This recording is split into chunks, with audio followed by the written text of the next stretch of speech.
Breaking. नाशिकच्या कळवण वेरुळे येथे विद्यार्थ्याच्या दुचाकीला चारचाकीची धडक.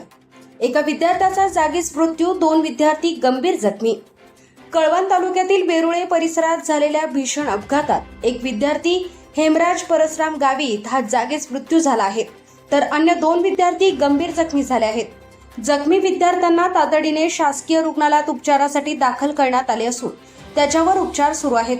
मिळालेल्या प्राथमिक माहितीनुसार MH18 AJ 8258 क्रमांकाचे वाहन दळवट येथून कणाशीकडे जात असताना समोरून येणाऱ्या स्कूटीला त्या वाहनाने जोरदार धडक दिल्याने हा भीषण अपघात झाला. घटनेची माहिती मिळताच स्थानिक नागरिकांनी आणि पोलिसांनी घटनास्थळी धाव घेत जखमींना तातडीने शासकीय रुग्णालयात दाखल केले. या घटनेमुळे वेरूळ परिसरात हळहळ व्यक्त होत असून मृत विद्यार्थ्याच्या कुटुंबावर दुःखाचा डोंगर कोसळला आहे. वृत्तसंकलन देवळा न्यूज, कळवण.